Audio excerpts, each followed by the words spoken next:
यह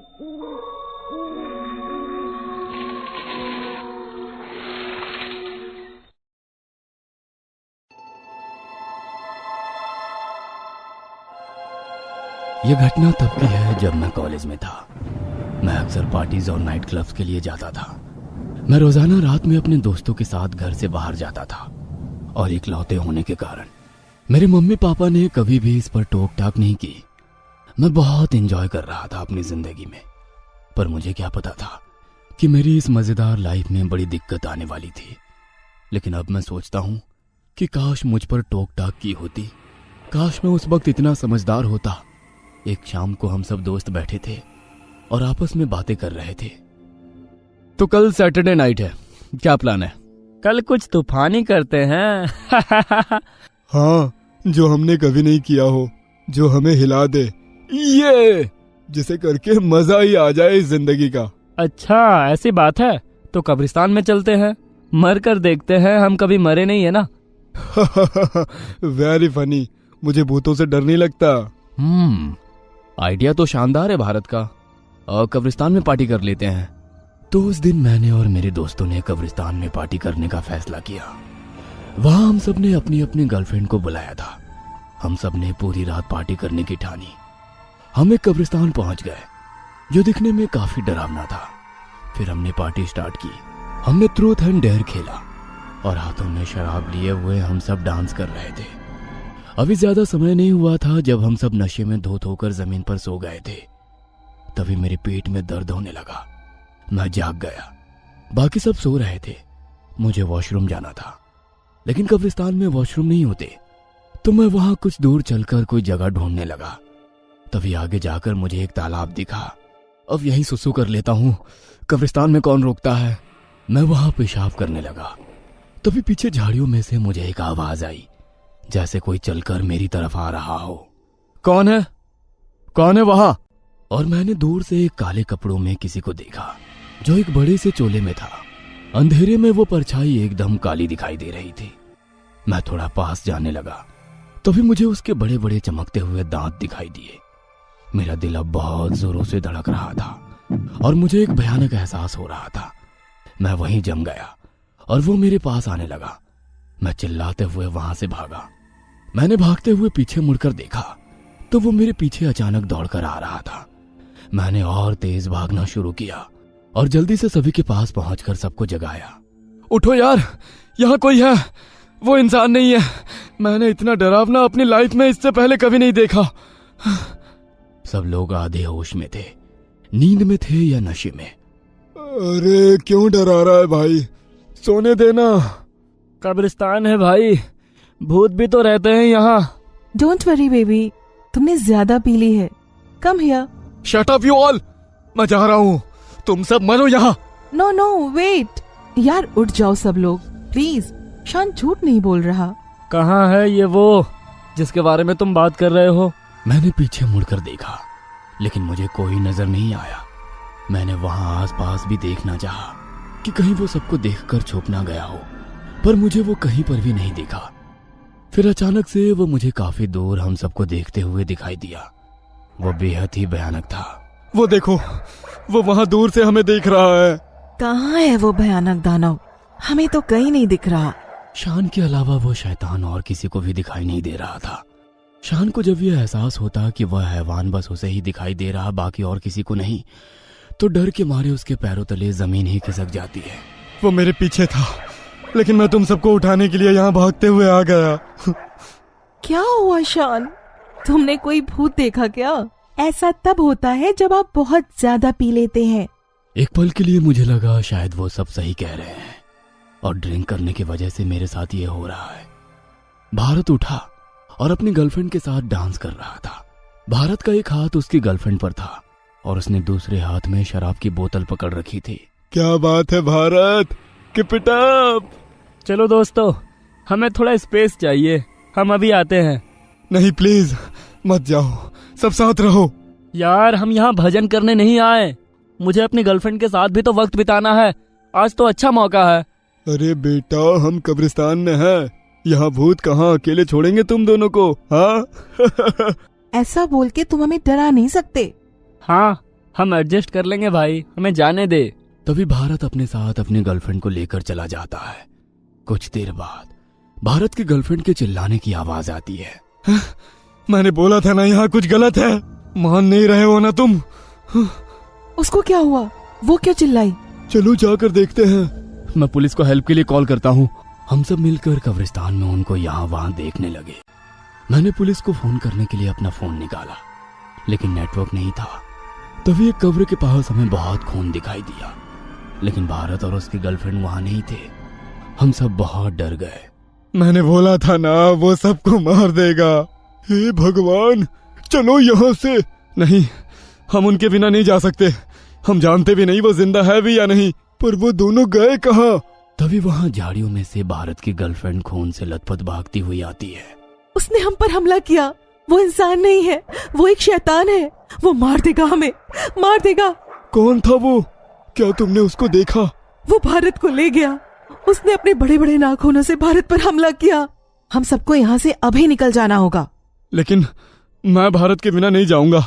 वो मेरा दोस्त है, वो हम सबका दोस्त है। दोस्तों, हमें भारत को ढूंढना होगा। शान, हम लड़कियों को कार के पास छोड़ आते हैं और हम दोनों वापस आकर उसे ढूंढते हैं। हाँ हेम, तुम बिल्कुल सही कह रहे हो। नहीं शान, मैं तुम्हारे बिना कहीं नहीं जाऊंगी। प्लीज चलो यार, हम वहाँ सेफ रहेंगे। हम सब मरेंगे, हम नहीं बचेंगे। वो किसी को जिंदा नहीं छोड़ेगा। मुझे घर जाना है। मैं पहले से ही डर गया था। लड़कियां भी घबराने लगी और भारत की गर्लफ्रेंड घर जाने के लिए फूट फूट कर रो रही थी, लेकिन हम भारत के बिना नहीं जा सकते थे। मैं और हेम कब्रिस्तान से बाहर कार में लड़कियों को छोड़ने जा रहे थे और उसके बाद हमने भारत की मदद के लिए वापस आने का फैसला किया। जैसे ही हम अपनी कार की ओर जा रहे थे, मैंने भारत की आवाज सुनी। वह मदद के लिए चिल्ला रहा था। सुना लड़कियों, भारत जिंदा है। तुम कार में बैठो, हम दोनों उसे लेकर आते हैं। मैंने मेरी गर्लफ्रेंड को कार की चाबी दे दी और जरूरत पड़ने पर उसे गाड़ी चलाने और मदद के लिए फोन करने के लिए कहा। वह मुझे ये कहना चाहती थी कि वापस जाना कितना खतरनाक था, लेकिन मैं अपने दोस्तों के बिना नहीं जा सकता था। इसलिए मैंने उसे भारत की गर्लफ्रेंड और हेम की गर्लफ्रेंड के साथ जाने के लिए मना लिया। मेरे और हेम के एक हाथ में डंडा था तो दूसरे हाथ में टॉर्च। समझ में नहीं आ रहा कि कौन सी डायरेक्शन में जाएं। मैं लेफ्ट में जाता हूँ, तुम राइट में जाओ। हम दोनों अलग अलग डायरेक्शन में चले गए। कहीं वापस आना कोई गलती तो नहीं थी। मुझे लड़कियों के साथ वापस चले जाना चाहिए था। मैंने मन ही मन सोचा। मैं इधर उधर देखता रहा। मेरी सांस फूल रही थी। मैं डर गया था। यह सब सोच सोच कर मेरी घबराहट और बढ़ती जा रही थी, जिससे मेरा पूरा बदन पसीने से तरबतर होता जा रहा था। तभी अपने ऊपर पेड़ पर मुझे कोई आवाज सुनाई दी। मैं डर से वहीं जम गया। तभी मेरे ऊपर गीला गीला सा टपकने लगा। मैंने जैसे ही उस गीली चीज पर अपना हाथ लगाकर देखा तो उसे देख मैं घबरा गया, क्योंकि वो गीला चीज किसी का खून था जो ऊपर पेड़ से मुझ पर गिर रहा था। फिर मैंने बहुत डरते हुए धीरे धीरे ऊपर देखना शुरू किया तो मेरी आंखें फटी की फटी रह गई। ऊपर भारत की डेड बॉडी उस पेड़ पर लटक रही थी, जिसकी आंखें निकली हुई थी। उसके चेहरे और शरीर का कुछ हिस्सा गायब था और उसकी बॉडी से खून टपक रहा था। तभी मुझे तालाब की पानी की आवाज आई। पानी में काफी तेज हलचल हो रही थी। ऐसा लग रहा था जैसे मानो कोई पानी में बड़ी जोर से हाथ पैर चला रहा हो। शान, बचाओ, यहाँ आओ, जल्दी शान। मैं उस आवाज की तरफ दौड़ा। मैं वहां पहुंचा तो मैंने पानी में कुछ देखा। यह एक तैरते हुए शरीर की तरह लग रहा था। मैं और ज्यादा देखने के लिए इसके करीब चला गया और वहां पानी में हेम की डेड बॉडी थी। मैं वहीं जमकर खड़ा हो गया। मैं रो रहा था। मुझे अपनी आंखों पर विश्वास नहीं हो रहा था। तभी मुझे लगा कि कोई मेरे पीछे मंडरा रहा है। मैं मुड़ा, देखा कि कहीं कोई मेरे पीछे तो नहीं। वह इतनी तेजी से मेरे पीछे से गायब हुआ कि मुझे उसका चेहरा देखने का भी मौका नहीं मिला। उसने मेरे चेहरे पर जोर से मुक्का मारा। उसके जोरदार मुक्के ने मुझे बेहोश कर दिया।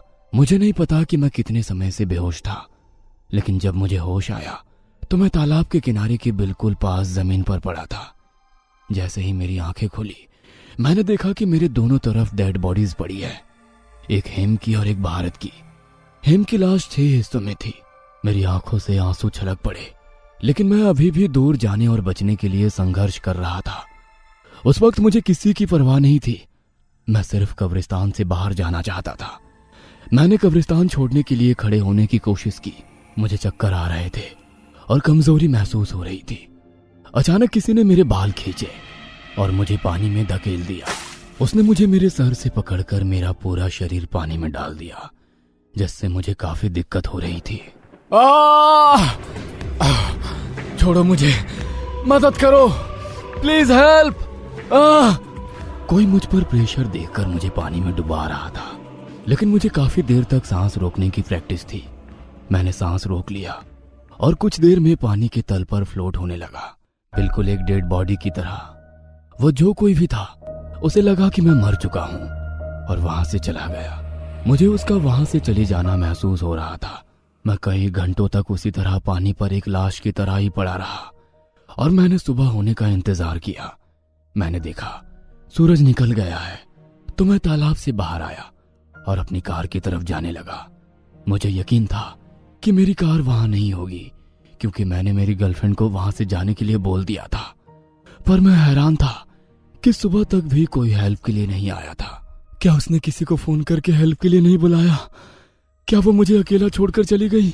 जब मैं वापस कब्रिस्तान से बाहर निकल गया तो मैं और ज्यादा घबरा गया, क्योंकि मेरी कार वहीं खड़ी थी। तो बाकी तीनों लड़कियां कहाँ थी? क्या वो जिंदा थी या वो वहां से बचकर जा चुकी थी? मैंने अपनी कार स्टार्ट की और घर की तरफ चलने लगा। तभी रास्ते में कब्रिस्तान से कुछ फीट दूर मैंने सड़क पर कुछ ऐसा देखा जिसने मेरी जिंदगी का एक हिस्सा ले लिया। मेरे सामने मेरी गर्लफ्रेंड की लाश के 2 टुकड़े पड़े थे। उसके शरीर के बीच में से 2 हिस्से हुए थे, एक लेफ्ट में था और एक राइट में। इतनी भयानक मौत थी, किसी ने उसे सर से टांगों तक चीर दिया था। मैंने पागलों की तरह रट हुए अपनी कार स्टार्ट की और किसी तरह वहां से निकलकर अपने घर तक आया। कई सवाल मुझे आज भी परेशान करते हैं। भारत की गर्लफ्रेंड और हिंद की गर्लफ्रेंड की आज तक कोई खबर नहीं मिली। मेरी गर्लफ्रेंड ने शायद मुझे बचाने के लिए अपनी जान गंवा दी। आज तक मैं उस हादसे को भुला नहीं पाया हूँ और जिंदगी में मैंने कभी दोबारा पार्टी नहीं देखी। मैं हंसना भूल गया हूँ। काश उस रात हम वहां ना गए होते। उस रात मैंने बहुत कीमती इंसानों को खो दिया।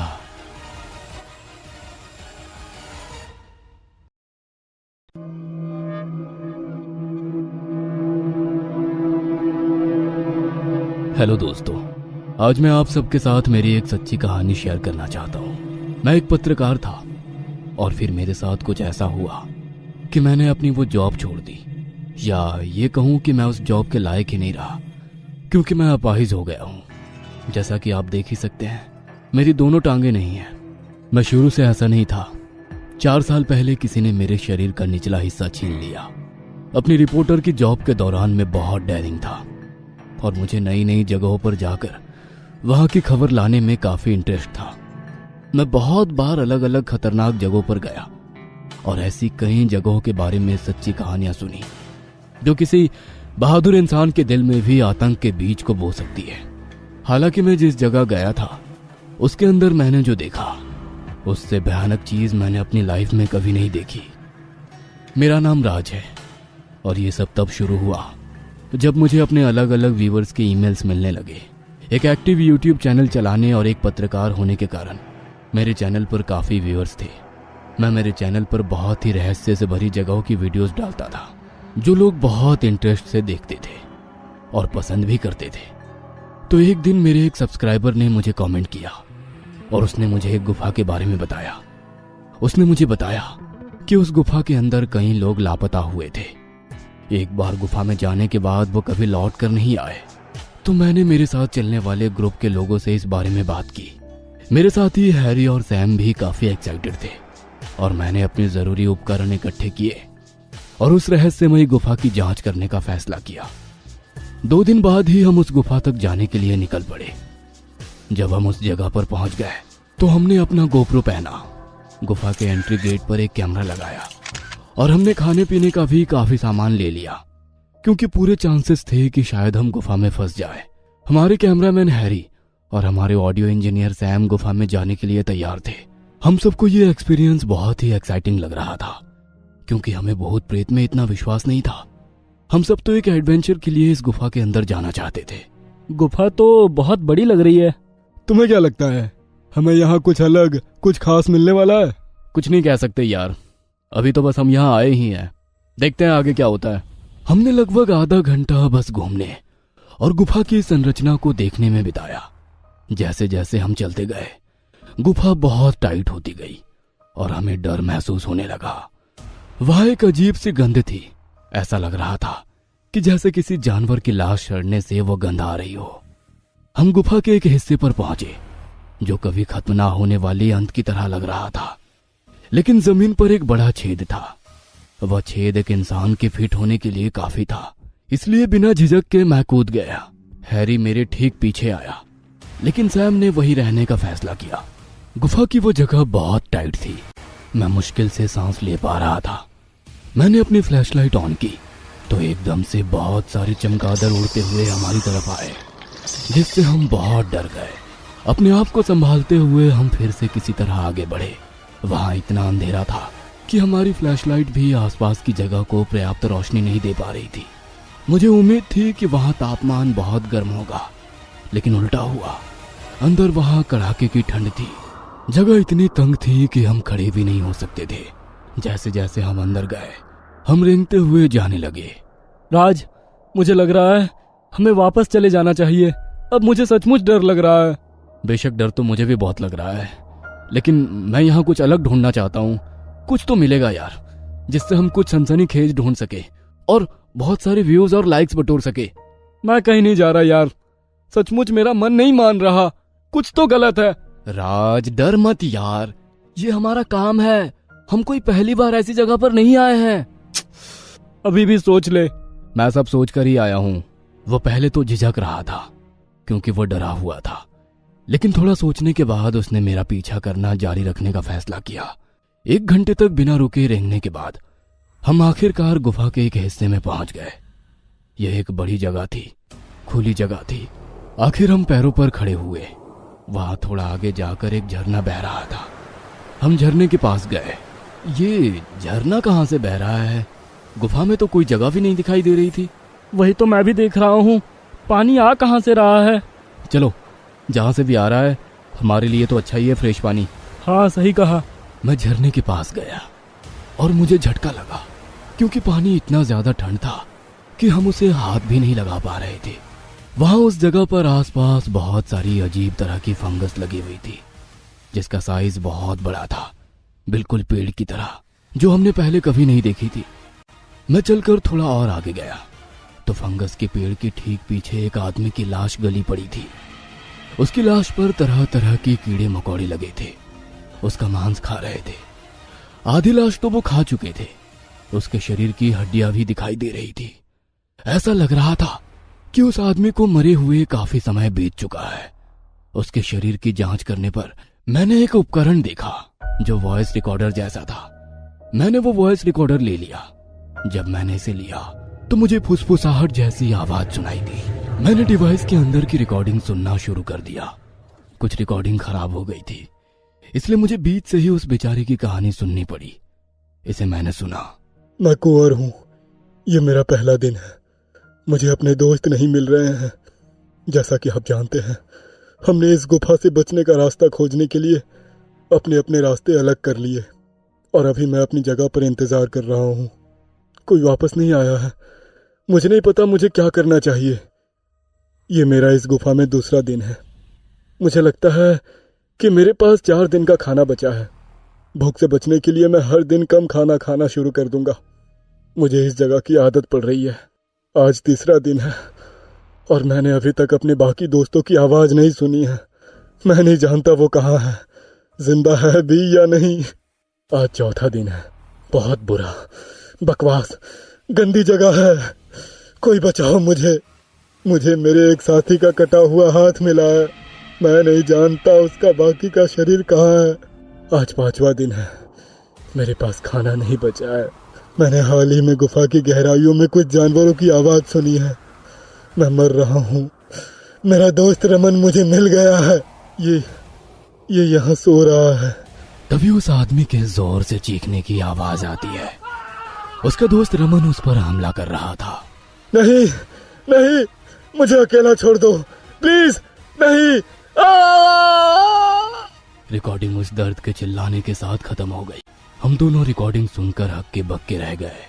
तुम्हें क्या लगता है उसके दोस्त ने उसे मारा होगा? हाँ शायद, अंधेरे में उसे क्लियर दिखाई ना दिया हो। तभी वहां उस रास्ते से किसी की आवाज आने लगी। चौकन्ने हो जाओ, कोई आ रहा है वहां से। इन पेड़ों के पीछे छिप जाओ जल्दी। तभी अचानक हमने देखा कि वहां से सैम आ गया था। सैम, तुम यहाँ क्यों आए हो? क्या मतलब? तुम्हें यहाँ नहीं आना चाहिए था। हम खुद यहाँ आकर पछता रहे हैं। ऐसा भी क्या हो गया? हम सब तो कितने एक्साइटेड थे। यहाँ देखो, ये देखो। ओह शिट मैन, ये कौन है? मैं अभी भी कह रहा हूँ हमें वापस चलना चाहिए, वरना हम भी इस लाश की तरह यहाँ पड़े होंगे। प्लीज चलो यहाँ से। ठीक है, चलते हैं।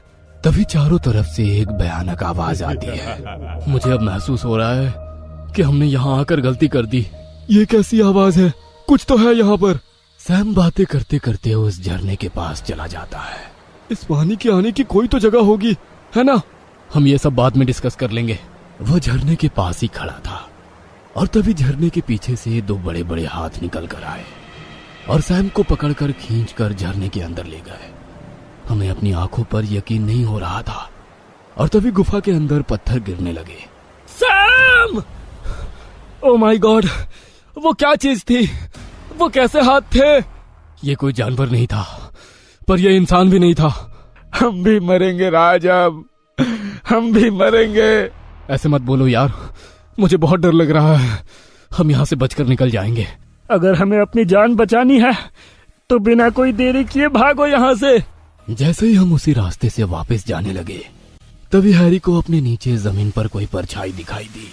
जल्दी चलो, यहाँ कुछ है, जल्दी। चल रहा हूँ। भागो यार, ये हमारे ऊपर है। हमने जैसे ही ऊपर देखा एक बड़ी काले रंग की चीज, जो जानवर नहीं थी ना इंसान, मैं उसे भूत कह सकता हूँ। पूरा काला, पीली आंखें, बड़े दांत, भयानक तरीके से ऊपर दीवार पर चल रहा था। उसके एक हाथ में सैम का सिर था। हम दोनों ने उसे देखकर भयानक चीख मारी और उसने अपना बहुत बड़ा मुंह खोल लिया और सैम के सिर को पूरा चबा के खा गया। हम जल्दी से वापस उसी तंगी रास्ते पर रेंगते हुए जाने लगे। मैं आगे था और हैरी मेरे पीछे था। मेरे पास इतनी जगह नहीं थी कि मैं मुड़कर देख सकूं। तभी अचानक से वहां एक अजीब सा सन्नाटा छा गया और मुझे हैरी की आवाज सुनाई देना बंद हो गई। मैं समझ गया कि कुछ तो गड़बड़ है, पर मैं वापस नहीं जा सकता था। हैरी, तुम बोल क्यों नहीं रहे हो? Harry, Harry! कोई हलचल भी सुनाई नहीं दे रही थी। फिर मैं और ज्यादा डर गया। तभी मैंने तेज भयानक चीख पुकार सुनी। यह हैरी की आवाज लग रही थी, पर हैरी के साथ उस राक्षस की आवाज भी आ रही थी। मैं चिल्लाया। मैंने बार बार हैरी का नाम पुकारा, हैरी, हैरी! लेकिन रेंगना नहीं छोड़ा। हैरी की तरफ से कोई प्रतिक्रिया नहीं हुई। मैंने अपनी स्पीड तेज की और तभी मुझे मेरे पीछे हलचल सुनाई दी। कोई मेरे पीछे से आ रहा था। मुझे यकीन हो गया कि वो हैरी नहीं था, वो वही भूत था। मैं पूरे जोर के साथ रेंग रहा था। उस गुफा के इंटर पॉइंट मेरे सामने था। मैं बस बाहर निकलने ही वाला था कि तभी उस राक्षस ने मेरी टांगों को बड़े दांतों से पकड़ लिया। मैं अब दरवाजे पर ही था, लेकिन वो मेरी टांगे एक लकड़ी की तरह चबाकर तोड़ कर ले गया। मैं बता नहीं सकता था कि मैं कितने दर्द में था और बुरी तरह चिल्लाते हुए अपनी पूरी जिंदगी की हिम्मत जुटाकर उस भूतिया गुफा को पार कर लिया। मैं तो किसी तरह उस भूतिया गुफा से बाहर आ चुका था, लेकिन वो गुफा से बाहर नहीं आया। मैं नहीं जानता अपनी टांगे शरीर से अलग होने के तुरंत बाद ही वो हिम्मत मुझ में कहां से आई, और मैं नहीं जानता मैं क्या कहूं कि मेरी किस्मत अच्छी थी या बुरी, या दोनों। अच्छी थी कि मैं बच गया और बुरी थी कि मैंने मेरा आधा शरीर खो दिया। आखिर दर्द में कराहते कराहते मैं थोड़ा दूर रेंग कर आ गया और फोन करके मदद के लिए पुलिस को बुलाया, और आज मैं आप लोगों के सामने हूं। मेरी इस कहानी से मुझे करोड़ों व्यूज और लाइक्स जरूर मिले, पर उससे भी ज्यादा जरूरी बात यह थी उन सभी लोगों को इस जगह की वास्तविकता के बारे में पता चल पाया, जिससे कहीं रोमांचकारी लोगों की जान वहां ना जाने के कारण बच गई।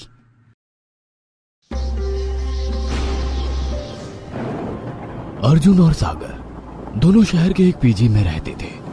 दोनों अच्छे दोस्त थे और एक ही गांव से भी थे। वो कभी कभी पीजी से अपने गांव जाते थे। जिसके लिए वो हमेशा बाइक का इस्तेमाल ही करते थे। कॉलेज की छुट्टियां हो गई थी और दोनों घर जाने के लिए तैयारी कर रहे थे। उनका गांव 60 किलोमीटर की दूर पर था। शाम हो चुकी थी। दोनों निकलने की तैयारी कर रहे थे। निकलते ही उनकी बाइक का टायर पंचर हो गया और वो पंचर लगवाने के लिए चल गए। पहले से ही शाम हो चुकी थी और पंचर सही कराते कराते उन्हें 1.5 से 2 घंटे लग गए थे। रात हो गई थी और उन्हें उसी रात अपने गांव जाने के लिए निकलना पड़ा। दोनों जा रहे थे। सागर बाइक चला रहा था। आसपास कहीं खेत थे तो कहीं पेड़ थे। तभी एक जगह सागर ने बाइक रोक दी जहां साइड से एक छोटी सड़क जा रही थी। यार ये शॉर्टकट है, यहाँ से हम जल्दी पहुंचेंगे। तू रहने दे शॉर्टकट, रात का वक्त है, हम रिस्क नहीं ले सकते यार। जो रास्ता सेफ है और हमें पता है उसी रास्ते से तू चल। रात को कोई दिक्कत ना हो जाए कहीं। अरे मैं गया हूँ इस रास्ते से पहले भी, बिल्कुल सेफ है, चिंता मत कर। तू गया है ना पक्का? हाँ हाँ। तभी सागर उस रास्ते पर बाइक ले गया। 15 मिनट बाद अचानक उनकी बाइक बंद हो गई और उनके दाईं तरफ एक शमशान घाट था। सागर बार बार बाइक को किक लगाता रहा पर बाइक स्टार्ट ही नहीं हो रही थी। अर्जुन काफी डर रहा था। अब क्या हो गया अचानक बाइक को? यार ये बाइक कहाँ आकर रुकी है? यहाँ तो शमशान घाट है। किक लगा रहा हूँ यार, स्टार्ट ही नहीं हो रही। तुझे पता था जब ये शमशान घाट है तो तू इस रास्ते से क्यों आया था? यार मैंने झूठ बोला था, मैं इस रास्ते पर पहले कभी नहीं आया। तभी अर्जुन बहुत ज्यादा घबरा गया और सागर के कंधों को पकड़कर जोर जोर से हिलाने लगा। यार जल्दी चल, जल्दी चल। अरे कैसे चलूं? बाइक ही स्टार्ट नहीं हो रही है। तुझे क्या हो गया अचानक से? मुझे शमशान घाट में कुछ दिख रहा है यार। कैसे पागलों वाली बातें करता है तू? मैं मजाक नहीं कर रहा। तो चलना यार, वहाँ पर सच में कोई है। सागर शमशान घाट की तरफ देखता है पर उसे कुछ भी नहीं दिखाई देता है। उसे लगता है कि शायद सागर जानबूझकर उसे डरा रहा है। हे, तू मुझे क्यों बुद्धू बना रहा है? मुझे पता है वहाँ कुछ नहीं है। लेकिन सच्चाई ये थी कि अर्जुन को सच में वहाँ एक परछाई दिख रही थी। अंधेरा होने के कारण केवल एक काली आकृति ही दिखाई दे रही थी पर सागर उसकी बात का विश्वास नहीं करता। ऐसा कर, तू बाइक को थोड़ा धक्का दे, शायद धक्का देने से स्टार्ट हो जाए। अर्जुन जल्दी से बाइक से उतर जाता है और बाइक को धक्का देता है। थोड़ी आगे जाने पर बाइक स्टार्ट हो जाती है। तभी अचानक अर्जुन वहां गिर जाता है और पीछे खिसकता जाता है जैसे कोई उसे पैर से पकड़कर पीछे ले जा रहा था। अर्जुन चीखें मारता हुआ पीछे जाता है। सागर बाइक को रोकता है और अर्जुन के पीछे पीछे भाग कर जाता है। सागर उसको पकड़ने के लिए भागता रहता है और अर्जुन वापस शमशान घाट के सामने आकर रुक जाता है। सागर भी ये देखकर डर जाता है। अब सागर और अर्जुन दोनों फिर से शमशान घाट के सामने खड़े थे। वह देखते हैं कि शमशान घाट में अंधेरे में उन्हें कई काली आकृतियां दिखाई दे रही है। दोनों डर से एक दूसरे को देखते हैं। उनके पसीने छूट रहे थे। वह भागकर बाइक की तरफ जाते हैं। तभी उनके पीछे एक भयानक सा आदमी आकर अर्जुन पर कूद जाता है और अर्जुन वहीं गिर जाता है। अर्जुन चिल्लाता है और वो आदमी उसके सीने पर नाखून मारने लगता है। सागर उस आदमी को पैर मार मार कर दूर कर देता है। ना जाने वो आदमी था या भूत, लेकिन वो दिखने में काफी डरावना था। अर्जुन और सागर बाइक तक पहुंचते हैं और सागर बहुत तेज बाइक चलाता है और शीशे में देखता है कि वो आदमी बहुत तेजी से उनके पीछे भागता हुआ आ रहा है। वो आदमी चिल्ला रहा था, रुक जाओ वरना मारे जाओगे, रुक जाओ वरना मारे जाओगे।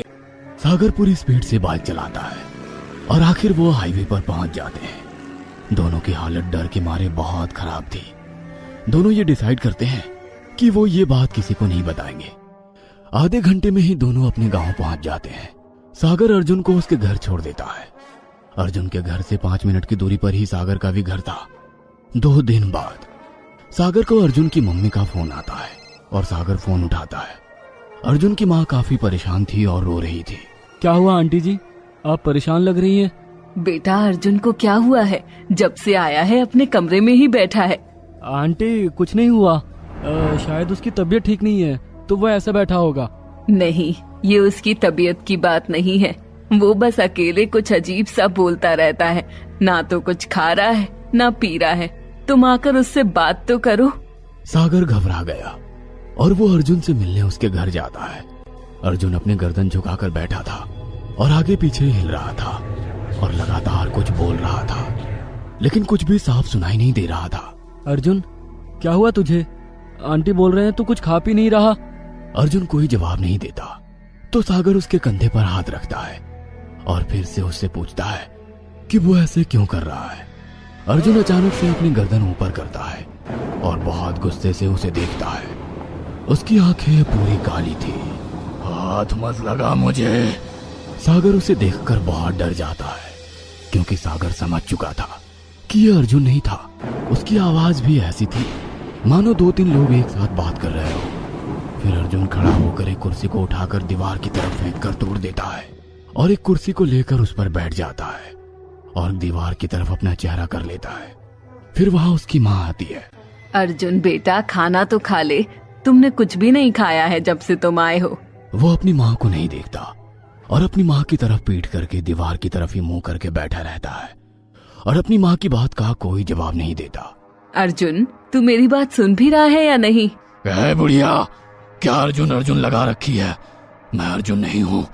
ये तेरा बेटा मुझे यहाँ लेकर आया है। मैं इसे मेरी जगह ले जाऊंगा, शमशान घाट में, जहाँ मैं रहता हूँ। अर्जुन की माँ ये सुनकर बहुत डर जाती है और वो रोने लग जाती है। निकल जाओ मेरे कमरे से, मुझे अकेला छोड़ दो। सागर और अर्जुन की मम्मी कमरे से बाहर चले जाते हैं और आखिरकार सागर अब अर्जुन की मम्मी को पिछली रात की सारी बात बता ही देता है। अर्जुन की मम्मी ये बात सुनकर बहुत डर जाती है, क्योंकि वो इन सब चीजों में विश्वास रखती थी। वो समझ गई थी कि शमशान घाट से ही किसी आत्मा ने अर्जुन के शरीर में कब्जा कर लिया है और अब वो वही आत्मा अर्जुन के शरीर में प्रवेश करके अर्जुन को अपने काबू में किए हुए है। तभी उन दोनों को अर्जुन के कमरे से आवाज आती है, जैसे कोई दीवार पर कोई चीज मार रहा हो।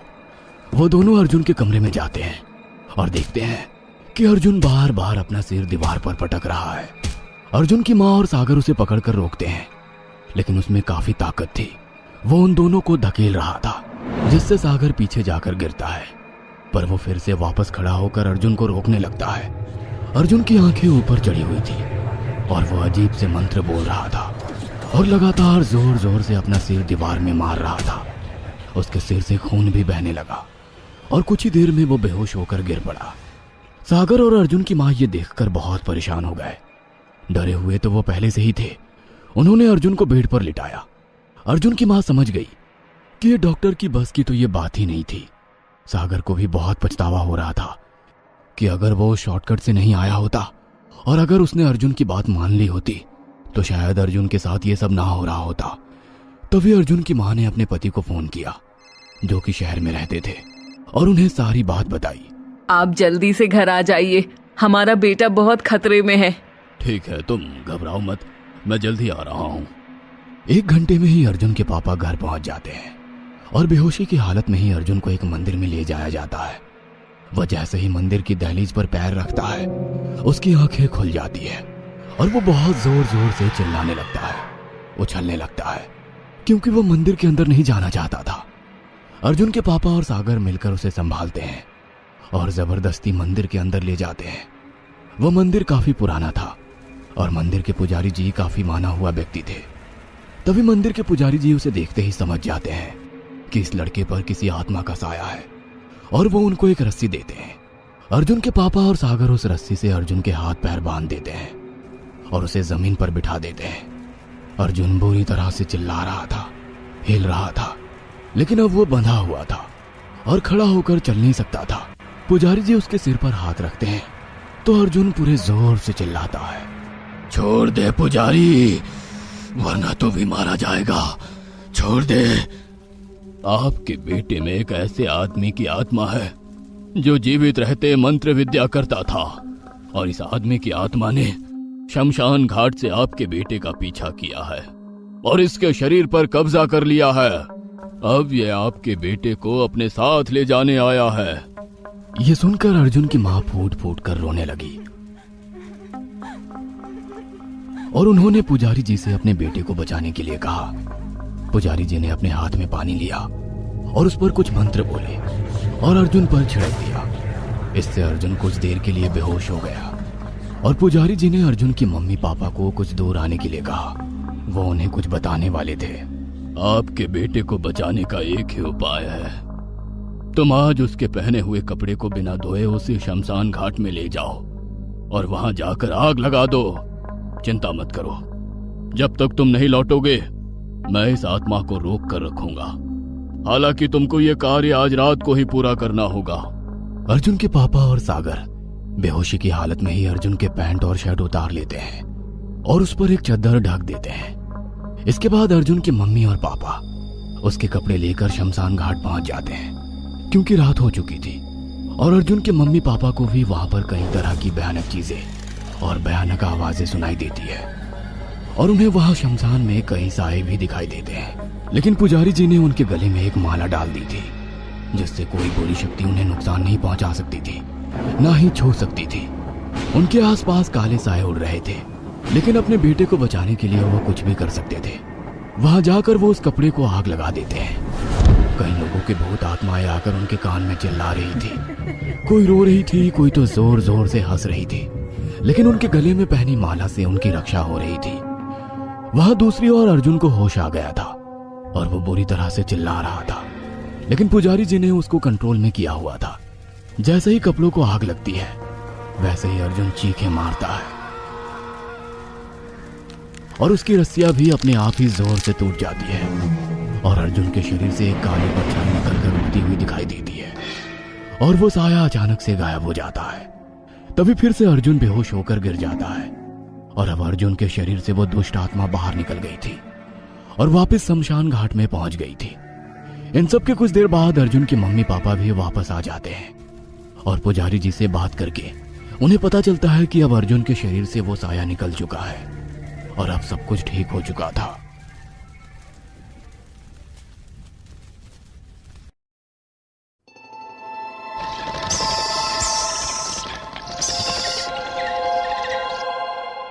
माधव अपने बेटे तरुण के लाख मना करने के बाद भी अपने दोस्त की गाड़ी में बैठकर कसीनो में चला जाता है।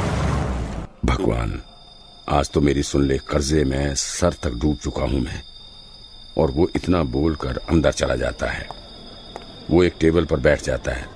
तभी उसके पास एक उसके बेटे की ही तरह का उम्र का एक लड़का आता है।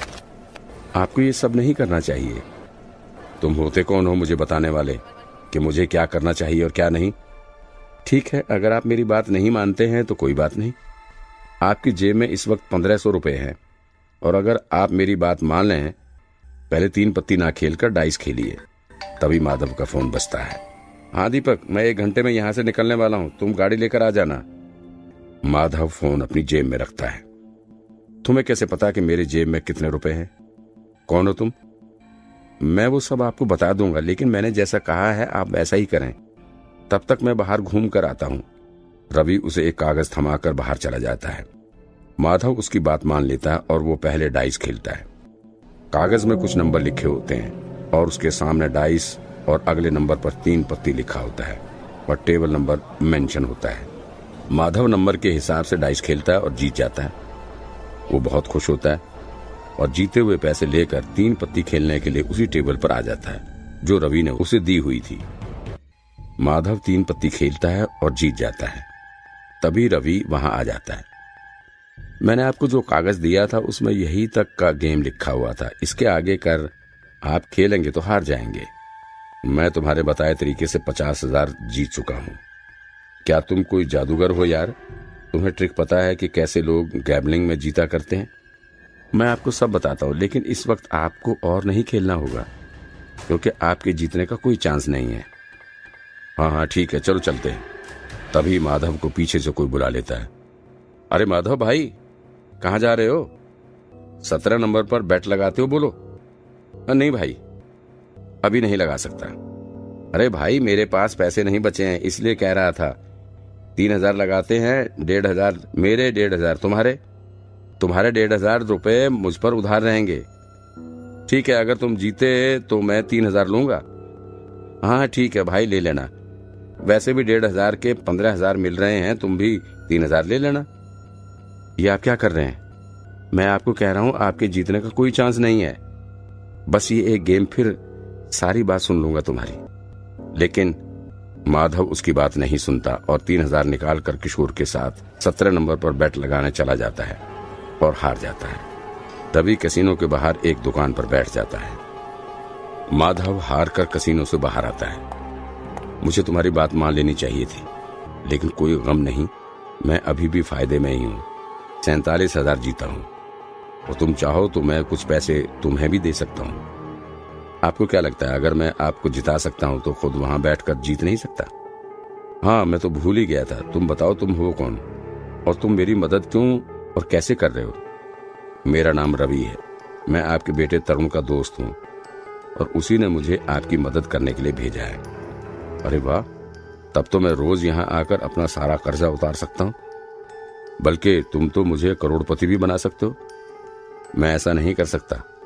तरुण ने मुझे आपकी हालत बताई तो मैं आपकी मदद करने के लिए आ गया। आपकी जान को खतरा है, जिसे मैंने देख लिया अपनी दूरदर्शिता से। तुम भविष्य देख सकते हो, एक तरह से आप कह सकते हैं, और आपकी जान को खतरा है। मैं किसी व्यक्ति को देखकर उसके अगले 3 महीने तक उसके साथ क्या होने वाला है बता सकता हूँ, और इसीलिए मुझे आपकी जान बचानी है। ये कोई नई बात नहीं है, मेरी जान को खतरा है। मेरे ऊपर कितना सारा कर्ज है। कुछ ना कुछ लोग मुझे मारने की कोशिश भी कर सकते हैं। मारने की कोशिश नहीं, मारने में सफल भी हुए हैं 117 बार आने वाले 3 महीनों में। क्या कहा? 117 बार?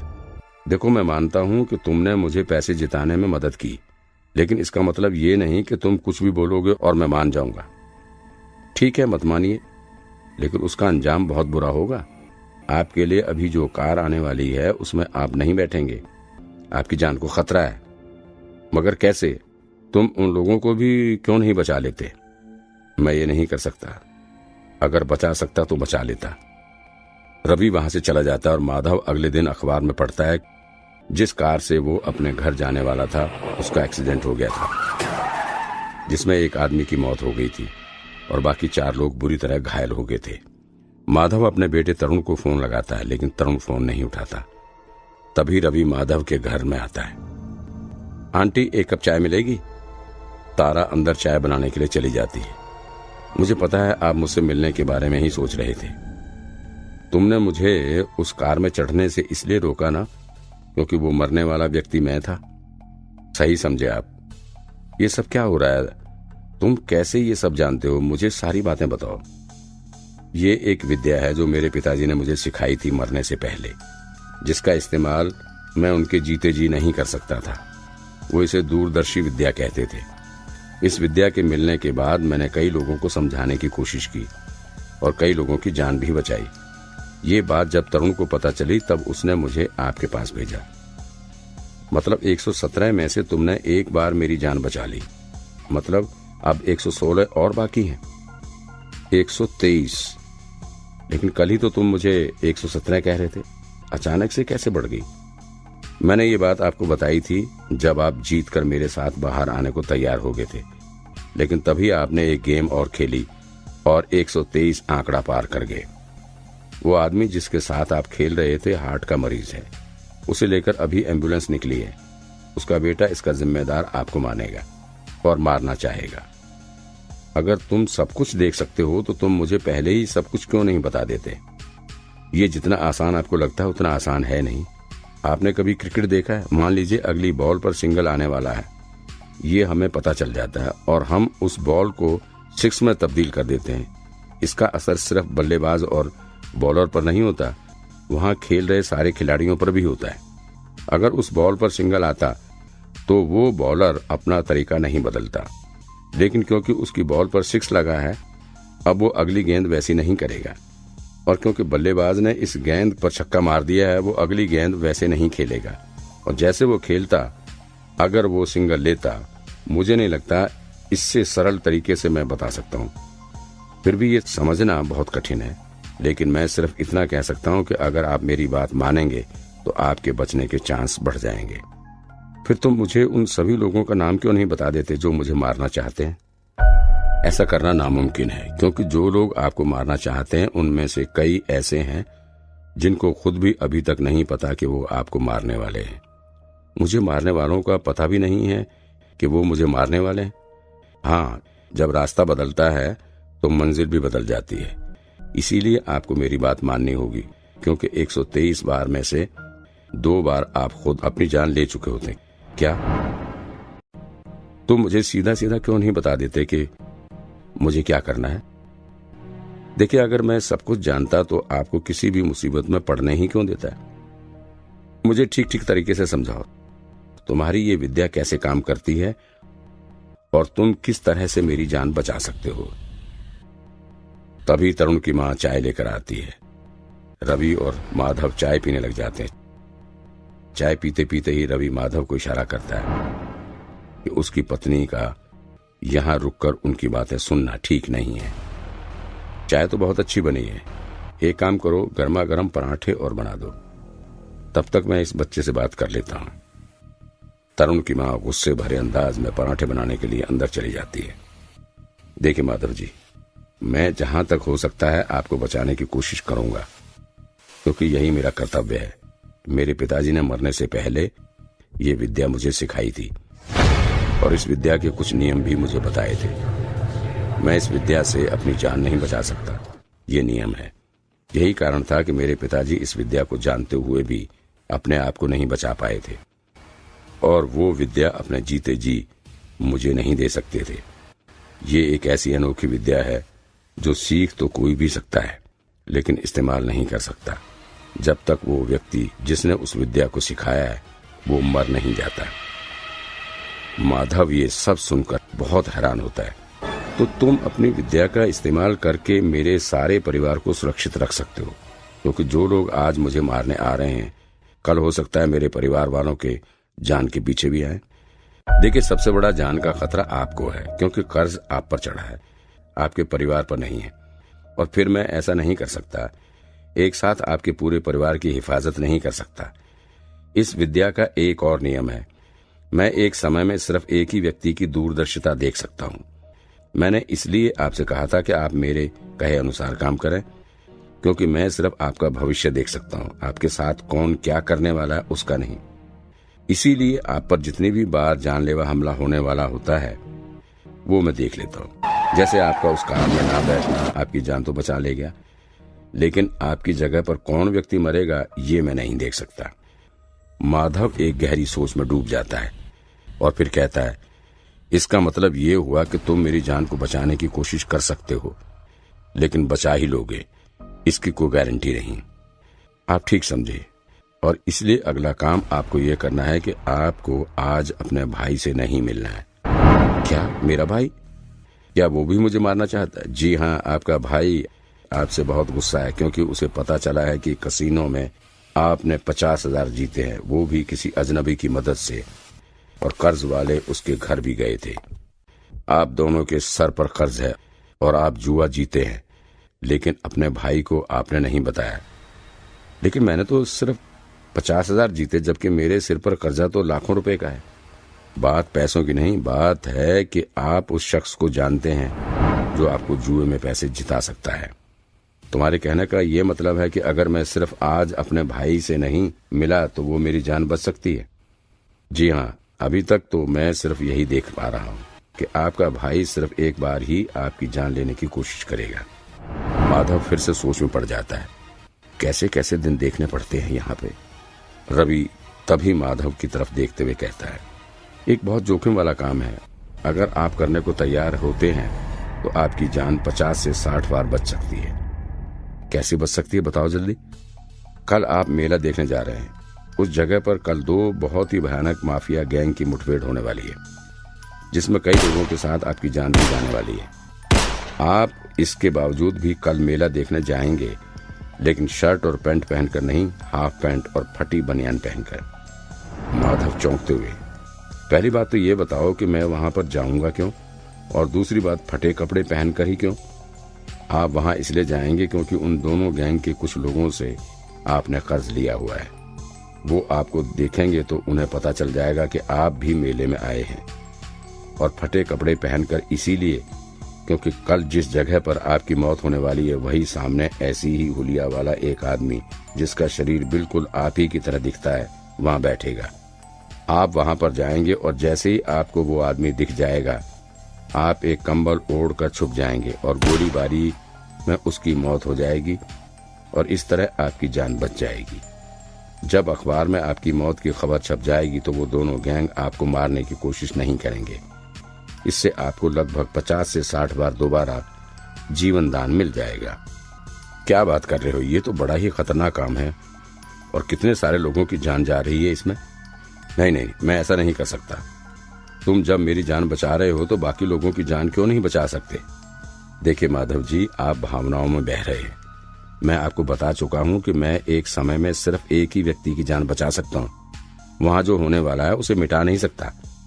मैं अगर पुलिस को बता भी देता हूं कि वहां पर गोलीबारी होने वाली है तो वहां पर कोई गोलीबारी नहीं होगी, बल्कि हो सकता है कि मेरे पुलिस को खबर करने के बाद वो लोग मेरे पीछे आ जाए। आपका भविष्य तो मैं देख लूंगा, लेकिन मेरा भविष्य कौन देखेगा? माधव गहरी सोच में पड़ जाता है और फिर रवि की बात मानने के लिए तैयार हो जाता है। अच्छा, अब मैं चलता हूं और आज आप किसी से ना मिलें तो अच्छा है। ठीक है, आज मैं किसी से नहीं मिलूंगा। रवि वहां से चला जाता है। अभी माधव के फोन की घंटी बजती है। उसका भाई उसे कॉल कर रहा होता है। माधव अपने भाई का कॉल उठाता है और उसे समझाने की कोशिश करता है, लेकिन उसका भाई उसे गाली देकर फोन काट देता है। उसकी पत्नी पीछे खड़ी उसकी सारी बातें सुन लेती है। माधव अगले दिन मेले में जाता है, फटे पुराने कपड़े पहनकर, और रवि उसे मेले में मिलता है। देखिए, अगर ये प्लान काम कर जाता है तो आपकी जिंदगी बच सकती है। ठीक है, अब अगर मेरी जान बचाने का यही तरीका है तो मैं तैयार हूं। तभी रवि को तरुण का फोन आता है। तरुण फोन पर चिल्लाते हुए कहता है, कुत्ते, मैंने तुझे अपना भाई समझा था और इसीलिए अपने पापा की जान की हिफाजत के लिए तुझसे कहा था और तू उन्हें मौत के मुंह में ले गया। तरुण, मैं तुम्हें सब कुछ बाद में बता दूंगा, अभी कुछ मत कहो। इतना कहकर रवि तरुण का फोन काट देता है। एक बहुत ही बुरी खबर है, आपकी पत्नी ने तरुण को बता दिया हमारे इस प्लान के बारे में। मुझे पता था वो ऐसा ही करेगी, इसीलिए मैं अपना फोन बंद करके बैठा हूं। ठीक है, आपको पटाखे वाली दुकान पर जाना है, जहां पर आपको एक कातिल देख लेगा और पहचान जाएगा और आपके हुलियों को देखकर आप पर हमला करेगा। जैसे ही उसे देखेंगे धीरे धीरे इसी तरफ आएंगे और उस मिठाई वाली दुकान के सामने आकर खड़े हो जाएंगे। जब वो लोग पीछा करते हुए आएंगे मैं आपके ऊपर कंबल डाल दूंगा। रवि के बताए हुए तरीके के अनुसार माधव पटाखे की दुकान पर जाता है और कातिल उसे देख लेता है। वो धीरे धीरे मिठाई वाले की दुकान तक जाता है और दोनों गैंग के बीच गोलियां चलनी शुरू हो जाती हैं और कुछ लोग माधव को मारने के लिए भागते हैं। माधव को बचाने के लिए रवि उसके ऊपर कंबल डाल देता है और उसी से मिलता जुलता एक बूढ़ा मारा जाता है। कंबल में लिपटा हुआ माधव हिलता डुलता भी नहीं है। तभी वहां तरुण आ जाता है और अपने पिता को कंबल में लिपटा हुआ देखकर उसे लगता है कि रवि उसके पिता को मारना चाहता है। कुत्ते, मैं तुझे नहीं छोड़ूंगा। रवि तरुण को देखकर चौंक जाता है। तरुण, मेरी बात सुनो। तभी तरुण रवि के सीने में 2 गोली उतार देता है और रवि गिर जाता है।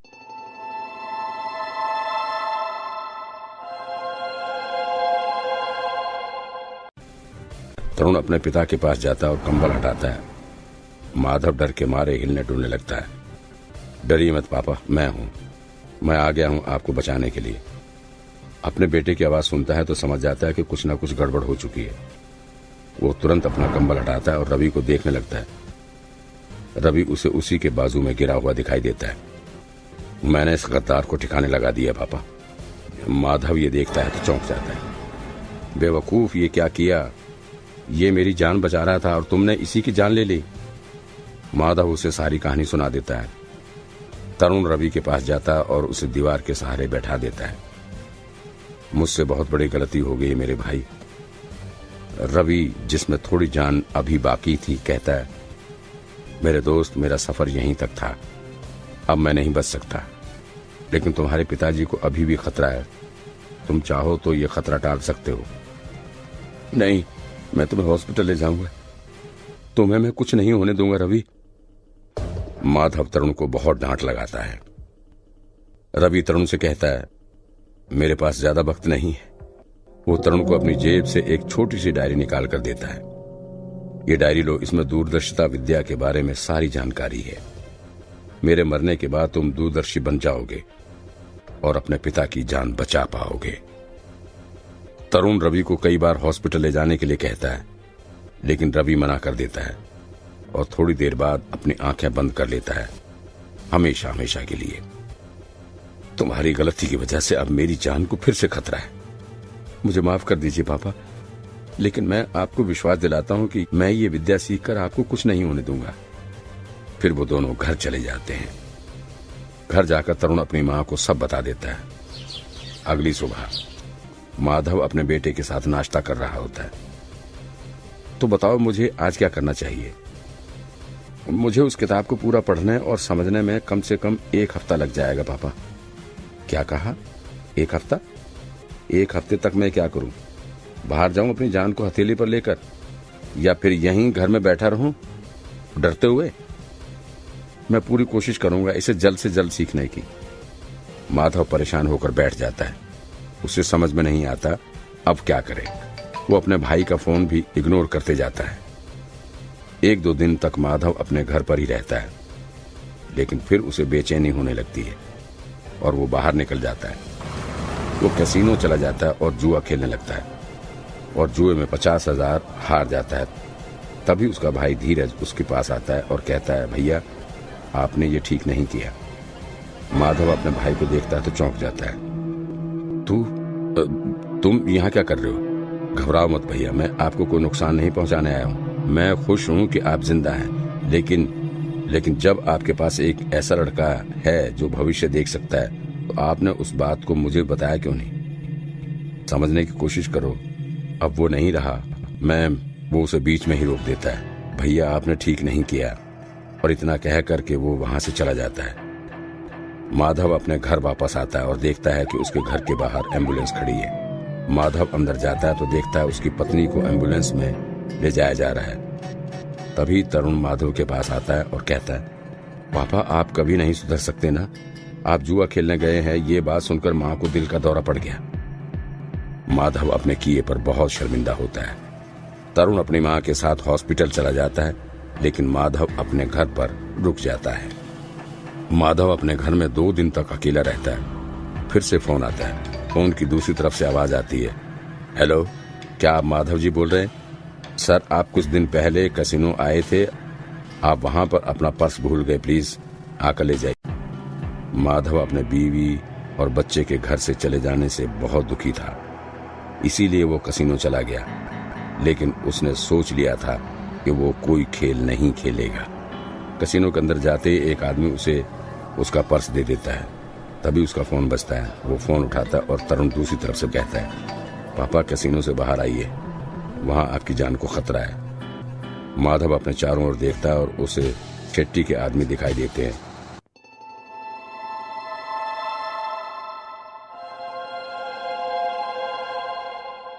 जिनमें से एक माधव से कहता है, तो तुम अभी तक मरे नहीं हो। चलो कोई बात नहीं, आज हम तुम्हें मार देंगे।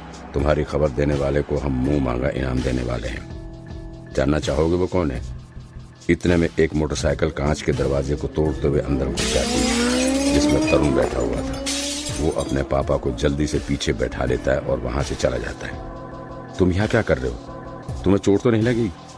तरुण रोते रोते कहता है, नहीं पापा, चोट नहीं लगी। तुम रो क्यों रहे हो? तुम्हारी माँ कैसी है? तरुण अपनी माँ का नाम सुनकर और जोर से रोने लगता है और मोटरसाइकिल खड़ी कर देता है। माधव समझ जाता है कि कुछ ना कुछ गड़बड़ है। क्या वो मुझे छोड़कर चली गई? तरुण और जोर जोर से रोने लगता है। हे भगवान, तूने मेरे पापों की सजा मेरी पत्नी को क्यों दी? और फिर माधव भी फूट फूट कर रोने लगता है और वो लोग भूल जाते हैं कि वो अभी खतरे वाली जगह से ज्यादा दूर नहीं निकले थे।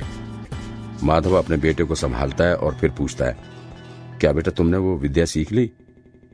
हाँ पापा, मैंने वो विद्या सीख ली और इस पूरी जगह पर आपको खतरा ही खतरा है। तभी उनके सामने एक कार रुकती है और उसमें से धीरज बाहर निकलता है।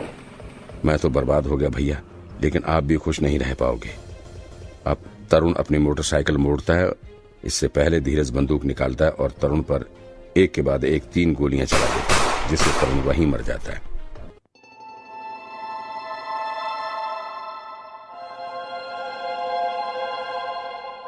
माधव गुस्से में धीरज की तरफ दौड़ता है और बंदूक छीन लेता है। मैं तुझे जिंदा नहीं छोड़ूंगा। कमीने, तूने मेरे बच्चे को मार डाला। मेरा बदला पूरा हो चुका है भैया। आपने मेरे साथ धोखा किया और मैंने आपके साथ। माधव गुस्से में उसे गोली मार देता है। माधव अपने बेटे की लाश के पास जाता है और रोने लगता है। उठ मेरे बच्चे, क्या तू भी मुझे छोड़कर चला जाएगा? और वो भी फूट फूट कर रोने लगता है। फिर वो अपने पास पड़ी बंदूक उठा लेता है। तभी ना जाने उसे कहां से काफी आवाजें आवाजें सुनाई देने लगती हैं। वो अपने आसपास देखता है तो उसे अपनी बीवी तारा, बेटे तरुण और रवि की आत्मा दिखाई देती है। पापा, मुझे माफ करना, मैं आपकी जान नहीं बचा सका। नहीं बेटा, मुझे मेरी जान की कोई फिक्र नहीं है। बस तुम वापस आ जाओ। तुम लोग वापस आ जाओ तो मैं सब बुरे काम छोड़ दूंगा और तुम्हारी सारी बात मानूंगा। मैंने आपको पहले ही चेतावनी दी थी कि इस विधा के ऊपर कुछ नहीं है और हम इस विधा का कोई नियम नहीं तोड़ सकते। आपने अपनी जान बचाने की पूरी कोशिश की, पर अब समय निकल चुका है।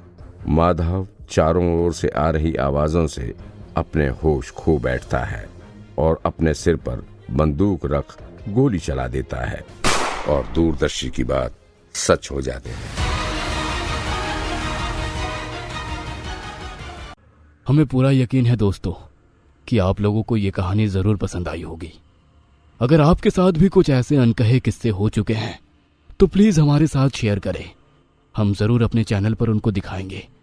हमारी ईमेल आईडी नीचे डिस्क्रिप्शन बॉक्स में दी गई है, तो प्लीज हमारे वीडियो और चैनल को शेयर एंड सब्सक्राइब करें और बने रहे हमारे साथ ऐसे ही अनकहे किस्से और कहानियां सुनने के लिए।